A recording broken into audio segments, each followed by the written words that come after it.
Bonjour à tous. Good morning, everyone. Before I get started, I want to speak very quickly about the call I had earlier this morning with President Zelensky of Ukraine. The President and I discussed our shared concerns about recent Russian military activity and ongoing aggression in the Donbass and in Crimea. On our call, I reaffirmed Canada's unwavering support and friendship for Ukraine's sovereignty and territorial integrity, as well as our commitment to further deepening our long-standing friendship with Ukraine. For many people, the long weekend was an opportunity to organize family Zoom meetings or to spend time outside. But it was not a holiday for everyone. In the four corners of the country, nurses, doctors, contact tracers, and public health staff members were at work. They are there to make sure that we are safe, and we must do same for them. What they're telling us, and also confirmed by all modeling, is that the situation is very disturbing. Countries are facing a very serious third wave of this pandemic, and right now, so is Canada. This isn't the news any of us wanted, but hospitalizations are surging. ICU beds are filling up, variants are spreading, and even people who had convinced themselves they didn't need to be concerned are getting sick. Even if the sun is shining and the weather is getting warmer, COVID-19 isn't done with us yet. And that means we all have to hold tight a little longer. Later today, I'll speak to Premier Ford about the situation in Ontario. I know we'll talk about what the spike in cases means for hospitals and the importance of vaccinating as many people as possible, as quickly as possible. We'll continue working together to keep Ontarians safe and support people and businesses through this next wave. On that note, I'll also be speaking to all premiers tomorrow about our continued and shared work to protect and support all Canadians right across the country. Tant qu'on n'aura pas vacciné. For as long as we've not vaccinated the most people possible, we must continue protecting one another by respecting public health guidelines. Almost everywhere, depending on the increase or decrease in case numbers, rules would be adjusted. Ontario, British Columbia, and Quebec have already made a difficult but necessary choice to take stricter measures to stop the surge of COVID cases. This is not easy, and we know that the measures may become even stricter, but that is what is necessary. We are doing this to save lives. Flatten the curve to save lives. To young people, you've made tremendous sacrifices over the past year to protect your parents, grandparents, and the heroes on the front lines. Thank you. You are saving lives. We need you to keep doing this a while longer. If you can stay home, please do. And to frontline workers, I know you're tired, exhausted. I know you're really scared about what the coming weeks could bring because you're seeing the seriousness of these new variants and the spike in cases. You have done an unbelievable job over the past year. Know that we will continue to be there for you, and we will get through this together. If you need to take time off because you're sick or self-isolating, we've made sure the Canada Recovery Sickness Benefit is still there for you and any worker who needs it. In fact, we've added 2 more weeks to that benefit. Go to canada.ca to see how you can qualify because no one should be going to work sick right now. Of course, if you need PPE on the job, we're continuing to get you that. And above all, we're working around the clock to get vaccines delivered. You probably know people who've received their first dose, or maybe you have received your first dose yourself. You therefore know that each dose counts. We've already delivered more than 10 million doses of vaccines to the provinces and territories. Not only have we achieved our target for March, we have exceeded those targets extensively. And from now, doses will increase even more quickly. This month and next month, we will receive more than 1 million doses per week from Pfizer alone, in addition to the deliveries from Moderna and AstraZeneca. Later this month, Janssen will also start delivering its vaccine to Canada. And as I said last week, Pfizer has confirmed that they will send 5 million doses in June earlier. These doses were slated for the late summer, but we'll receive them now earlier. Minister Anand and her team, as well as the Public Health Agency of Canada, are working tirelessly to coordinate deliveries, and we are doing everything to make sure that vaccines are administered as quickly as possible. Bring over 1 million doses a week to the provinces and territories. And we'll keep making sure these vaccines get to people as quickly as possible. As Deputy Prime Minister Freeland announced, we're providing additional support to the provinces and territories for their pressing needs on vaccine rollout. The federal government has paid for the vaccines, and we're happy to continue to help with more resources as needed. Because this is no time to go back and forth over who should pay for what. This is the time to do everything we can together to get as many people vaccinated as soon as possible. From day one, beating COVID-19 has been a Team Canada effort. Last summer, we delivered $19 billion through the Safe Restart Agreement to support the provinces and territories on what Canadians needed to get through this crisis. That money has helped with everything from additional staff at seniors' homes in Alberta, to modeling in BC to help keep communities safe, to mobile testing in Nova Scotia to reach rural areas. Today, we're delivering on the final installment for that Safe Restart Agreement.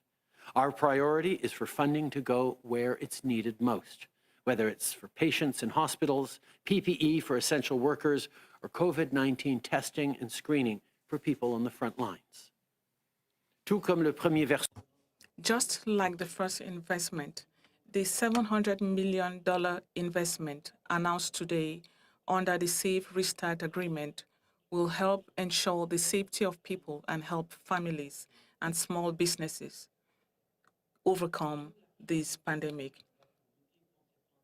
The money invested in Canada to fight this pandemic, $8 of the $10 comes from the federal government.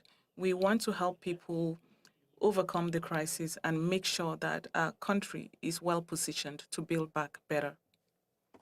Before I end this morning, I want to take a moment to recognize that this will be an especially difficult day for a lot of people. It's now been 3 years since the terrible Humboldt Broncos crash. Today, we remember 16 people taken from us much too soon. And as we do, we stand with the families, friends, and teammates whose lives were changed forever. To people grieving across the country, we're thinking of you. I can only imagine how hard it is for you not to be able to gather on this day. And to everyone who continues to recover and rebuild, your strength is remarkable. Every day, all Canadians stand with you. Merci. Thank you. I will now give the floor to Dr. Tam. Theresa. Bonjour à toutes et à tous. Good morning, everyone. 1 million cases of COVID-19, including over 23,000 deaths, were reported since the start of the pandemic in Canada. And this is a stark reminder of how much we've been through. With more contagious variants driving epidemic growth in many areas of Canada, we know this virus is not going out with a whimper. But our vaccine response is getting stronger every day, and we will get through this pandemic together. Just yesterday, we marked the milestone of delivering 10 million COVID-19 vaccines to provinces and territories. Over the past week, on average, there have been almost 6,100 new cases and 31 deaths reported daily. With an ongoing increase in severe and critical illnesses placing a heavy strain on the health system in many places, it is clear that community-based restrictions will be needed a while longer. Last week, an average of almost 2,400 people with COVID-19 were being treated in our hospitals each day, representing a 4% increase over the previous week. This includes over 780 people in intensive care units, which is a weekly increase of 18%. With increasing rates of infection, we are seeing a greater number of younger adults with COVID-19 being treated in hospital. This is a reminder that COVID-19 can impact people of all ages, and severe illness can occur at any age. Variants of concern are contributing to the current resurgence. The B.1.1.7 variant is known to cause more severe illness and increase the risk of death. Of the over 15,000 variants of concern cases reported to date across Canada, the B.1.1.7 variant continues to account for over 90% and has likely replaced the original virus in some locations. A significant increase in the number of cases of the P1 variant is also cause for concern. Cases due to this variant rose from about 460 cases a week ago to now 857 cases reported in Canada, with the majority of these reported by British Columbia and Ontario to date. Early evidence suggests that the P1 variant may reduce the effectiveness of vaccines, making it even more important to control its spread. With variants of concern posing new challenges in different locations across the country, now is not the time to travel across the regions for recreational reasons.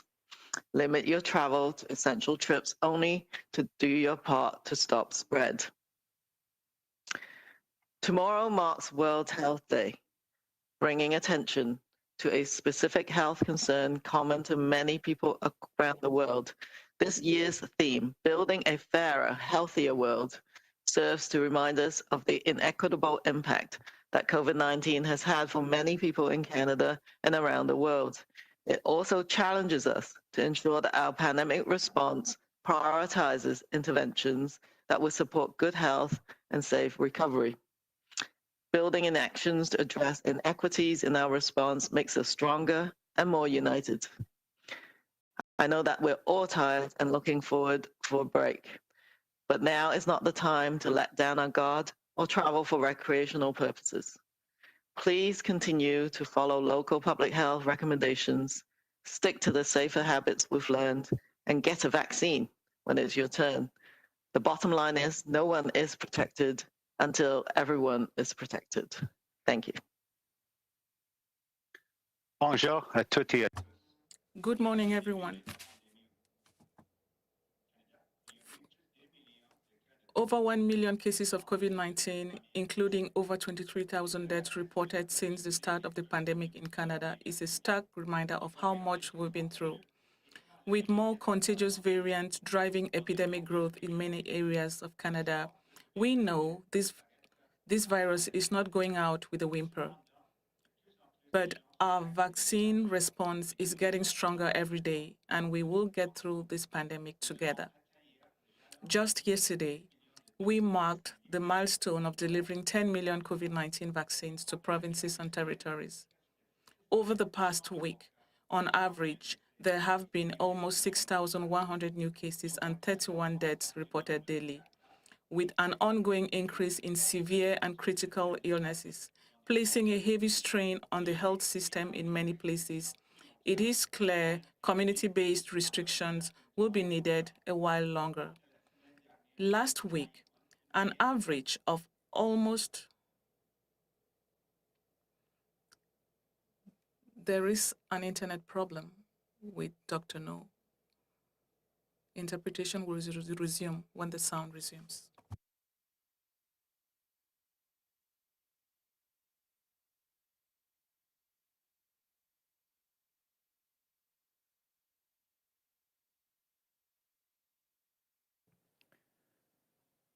Okay, while we wait for the technical issues with Dr. Njoo, let's open the questions for media. Nous rappelle que la COVID-19 peut toucher des personnes. COVID-19 can affect people of all ages, and people of every age can be severely ill. variants of concern are contributing to the current resurgence. The B variant is known to cause many severe illness and increase the risk of death. Of the over 15,000 variants of concern cases reported to date across Canada, the B117 variant continues to account for over 90% and has likely replaced the original virus in many locations. A significant increase in the number of cases of the P1 variant is also cause for concern. Cases due to this variant rose from about 460 cases a week ago to now 857 cases reported in Canada, with the majority of these cases reported by British Columbia and Ontario to date. Early evidence suggests the P1 variant may reduce the effectiveness of vaccines, making it even more important to control its spread.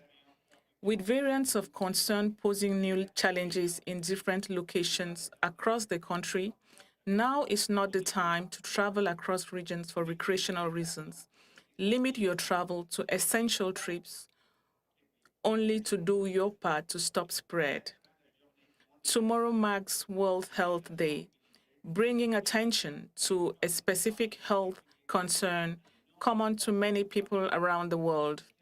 This year's theme, Building a Fairer, Healthier World, serves to remind us of the inequitable impact that COVID-19 has had for many people in Canada and across the world.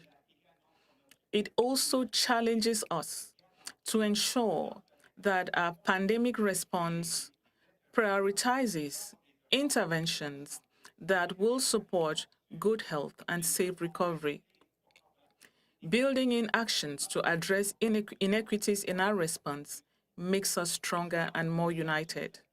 I know that we are all tired and looking for a break, but now is not the time to let down our guard. Please continue to follow local public health recommendations. Stick to the safer habits we've learned and get a vaccine when it is your turn. The bottom line is no one is protected until everyone is protected. Thank you. Dr. Njoo, we'll now turn to questions from media. We'll start on the phone. One question, one follow-up. Operator. Thank you. Merci. Please do not hesitate to press *1 on your device's keypad. N'hésitez pas à faire étoile 1 sur votre appareil. Première question, Marie Vastel, Le Devoir. Question, Marie Vastel, Le Devoir.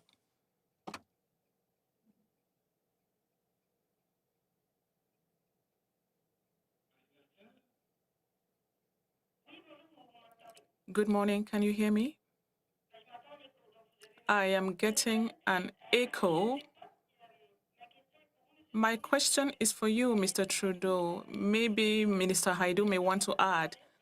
I would like to know what you have arrived at when it comes to the vaccine passport. In the United States, the CDC has changed its regulations recently for travel, saying that people who have not been completely vaccinated will still be at risk. There's lots of problems at the borders. We have family members who've been separated and also businesses. So do you intend to relax the rules for those who are completely vaccinated, particularly for the United States, so that maybe vaccines should proceed quickly at the border? Answer, thank you very much for your question. Many people are thinking of what they can do this summer, thinking about trips and family visits, but we are not yet there. We are still in the middle of a very serious third wave. People must be very careful in the upcoming weeks for us to flatten the curve. That is the main priority. Of course, we all hope to be able to reopen the borders so we can start traveling in the coming months. We shall continue working with our partners in the United States and elsewhere in the world to make sure that that is done the right way. We have already seen the importance of vaccines for international travel before the pandemic. It's going to be important, but when it comes to the details of what we've done, we are still working on them. But of course, as you said, it's not right away. We are going through a third wave, and we must continue hanging in there for a few more weeks so that we can really flatten the curve and allow that the vaccines that will arrive in millions in the coming weeks have an effect. Patty. Well, thank you very much. And the Prime Minister is absolutely right. Now is not the time for Canadians to be thinking about traveling as we work so hard to flatten the curve. And we, thank the many, many Canadians who are sacrificing in ways that we see, in ways that we don't see. I'll just say that on the topic of vaccine passports for international travel, of course, we remain committed to having those conversations with our international partners, because however that conversation evolves, we want to make sure that Canadians have the right kinds of documentation for future travel. Ms. Privy? Oui, merci. Thank you. I understand that it's not something that will be done tomorrow, but in other countries, progress has been made with vaccines. It's not really time for Canadians to travel, but some people have received 2 doses of the vaccine elsewhere and may want to come back here for business reasons or for personal reasons. Are you making progress on that front? Are rules going to be relaxed for people who want to come here if they are completely vaccinated? What do you intend to do with people who were vaccinated with a vaccine not approved in Canada? If people receive, for example, the Chinese or Russian vaccine elsewhere, these vaccines are not recognized in Canada. Will that be accepted as proof of vaccination when they come here? Answer. That's a very good question. The reality is we will rely on evidence at every stage. We will continue looking at studies. We will continue working together with our partners like the United States, who may take some measures before us, but we will make sure that we do what is necessary to protect Canadians at every stage.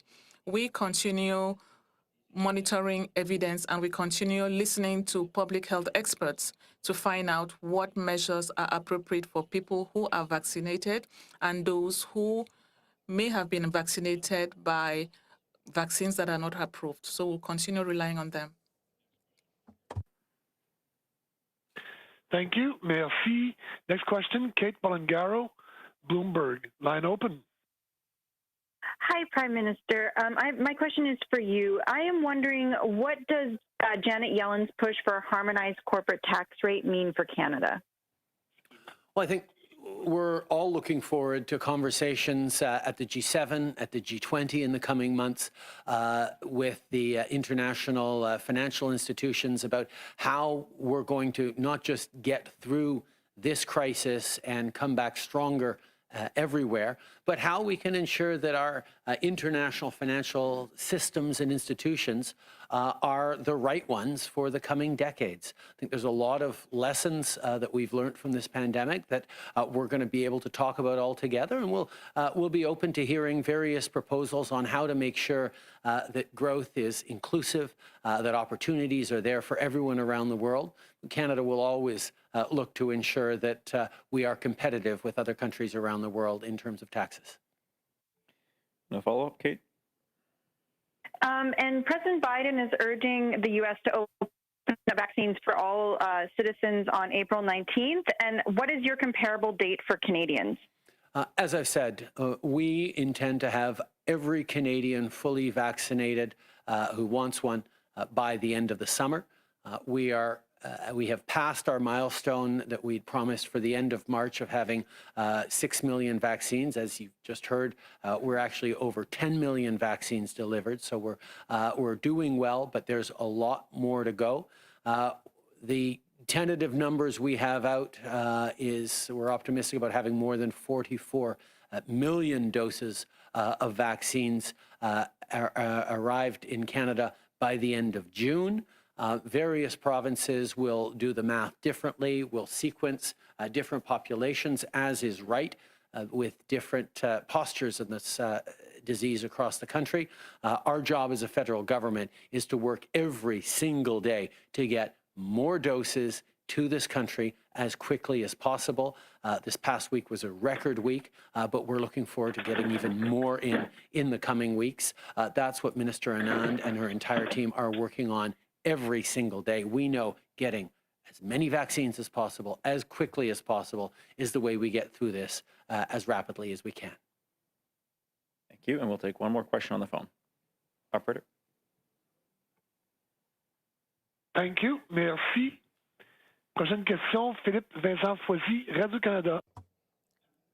Question, Radio-Canada. Good day, Mr. Trudeau. I have a question on vaccines. You are saying that all is well when it comes to vaccine deliveries, but when we look at what happened during the weekend, even your health minister said millions of doses were sent to the provinces and they are the cause of delays. And when people ask, why have I not been vaccinated in spite of all the millions of doses that have been delivered? And you say it's the fault of the provinces. Is that really the heart of the problem?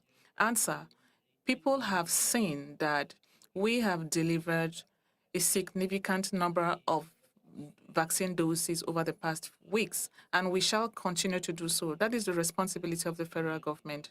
Obtain doses from abroad, pay for those doses, and send them to the provinces. But of course, as you have stated, we shall be there to help the provinces to administer them as quickly as possible if they need our help. Follow-up question? Yes. What does it mean concretely?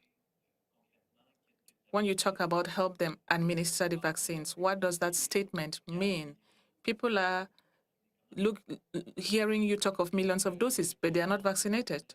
Answer, I think people recognize the fact that we must all speed up the vaccination process, and that is done when we have deliveries. For example, we have 1 million doses coming in from Pfizer per week in the coming weeks. Lots of doses will be coming on from Moderna, AstraZeneca, and very soon, Janssen will also start delivering to Canada. So we shall continue doing our job to make sure that more and more doses are delivered throughout the country.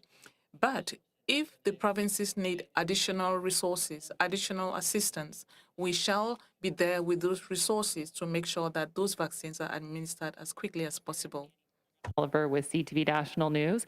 It's been reported that there will soon be about 90 million doses of AstraZeneca sitting unused in the United States because the FDA has not yet approved AstraZeneca. Do you think it's right that the Americans are sitting on tens of millions of vaccines they can't use? And do you intend on asking President Biden for some of these doses to be delivered to Canada immediately? We have continued to engage in conversations with partners around the world, including the United States, about getting more doses quickly. We recognize that the United States has actually already sent us 1.5 million doses of AstraZeneca, which arrived last week, and are looking at ensuring that their closest partners and neighbors, for economic reasons and for reasons of family and proximity, get vaccinated as quickly as possible. We continue in those conversations with them, and we're hopeful that we'll all be able to get through this quickly. CBC, you're talking about the federal government potentially helping the provinces get more vaccines out. I'm wondering specifically, do you envision federal vaccine clinics? Like, what specifically can the government do to make sure more vaccines get out faster? Well, for example, from the very beginning, we've been present in remote and northern Indigenous communities to help with vaccination efforts for the most vulnerable. That was part of our strategy from the very beginning, to recognize that in Arctic communities and northern and remote communities, we needed to take special measures to not go in back repeatedly for every time we dropped the ages by 5 years, as the rest of the country has done, that we were just going to vaccinate over 75% of those northern and remote communities once, so that we're able to protect people. And those are the kinds of things that the federal government is doing. We have handled and been there to support the logistical rollout of vaccines and distribution across the country. And as provinces have asked for extra help, whether it's extra resources, extra medical personnel, or logistical support staff, we have been there to respond to them. The provinces in general have been very clear that they feel that the vaccination is something that they are able to handle on their own. But as always, we have a Team Canada approach. And if anyone needs extra help, the federal government will be there, as we have from the very beginning, whether it's on vaccinations, whether it's on contact tracing and rapid testing. We sent tens of millions of rapid tests to the provinces in the fall. We're continuing to work with them on getting them rolled out, whether it's on direct support for businesses, for communities, for individuals, for families, for seniors, for youth people. The federal government has stepped up with 8 out of every $10 spent on recovery and support during this pandemic coming from the federal government. We will continue to be there to make it through this final wave, hopefully, as rapidly and as effectively as possible. Depuis les tout débuts. From the very beginning, the federal government has been there to help provinces overcome the pandemic. We still respect the jurisdictions of provinces. Some provinces said they did not need our help for vaccines to be administered to patients, but we shall, of course, be there to continue providing support where needed, just as we did in rural and northern communities. And as we will continue to do with contact tracing, rapid testing, direct support to small businesses, health systems, families, and workers. We've been there right from the very beginning to help, and we shall continue being there once the provinces so request. But our priority is to make sure that the greatest number of vaccines possible are delivered as quickly as possible, and that is exactly what we're doing. Last week, we beat all records for vaccines delivered, but we know that there's still a lot of work to do, and we shall continue delivering those vaccines. Premier, later on today. Ontario and Ottawa have been pointing fingers at each other in terms of supply of vaccine, distribution of vaccine. I'm just wondering, not just Ontario, other provinces as well. So how do you say there's a Team Canada approach to this when there's this level of sniping between the levels of government? Well, I think we're in a situation where everyone is exhausted, not just families, workers, small businesses, frontline workers, but also leaders. This has been a very, very long year. And as a federal government, we've not engaged in pointing fingers or laying blame or judging. We're not going to do that. We are there to help. I made a simple promise way back in the beginning of this pandemic that we would have people's backs. And that's what we've done. Have we done everything perfect? No, of course not. But are we continuing to work hard every single day to get more vaccines into the country and to support provinces and territories on delivering those vaccines, of investing in contact tracing, in rapid testing, in supports for families, in this sickness benefit, for example, that we're announcing is renewed by 2 more weeks so that people don't face impossible choices about going to work and risking infecting your neighbors or putting food on the table. We have been there every step of the way to support the Team Canada approach, and we will continue to. Answer repeated in French. From the very beginning, the federal government made a simple choice to be there for Canadians for as long as possible with all the resources that will be required, and that is exactly what we did. Be it with the delivery of vaccines from abroad, partnerships with the provinces on testing, contact tracing, investments like the Restart Fund. We shall continue being there. Understand that people are tired, people are exhausted, be it first-line workers, families, seniors, young people, even the leaders themselves. It is not easy, this pandemic. And I understand that it can sometimes be frustrating, But as a federal government, we have been there for people, we have been there for the provinces and territories, and we shall continue being there by doing all we can to deliver the greatest number of vaccines as quickly as possible to be able to overcome together. Hi, Prime Minister. With more younger people getting more seriously ill, as you know, that's prompting a push, especially in Ontario, to prioritize essential workers. Understanding that those vaccination decisions are up to the provinces, what do you think needs to change about the rollout? And will you be asking Premier Ford on your call today to prioritize essential workers? I look forward to speaking with Premier Ford this afternoon and offering whatever support I can offer.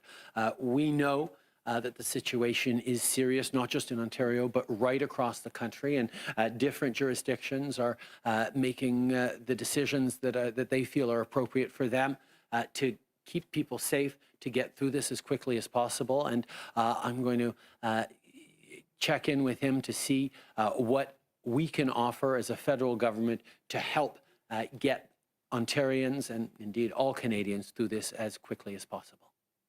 And on essential workers, there are calls still growing louder for guaranteed sick leave. I understand that you've extended the recovery benefit, but are there talks underway at the federal level for guaranteed sick leave as separate from the benefit?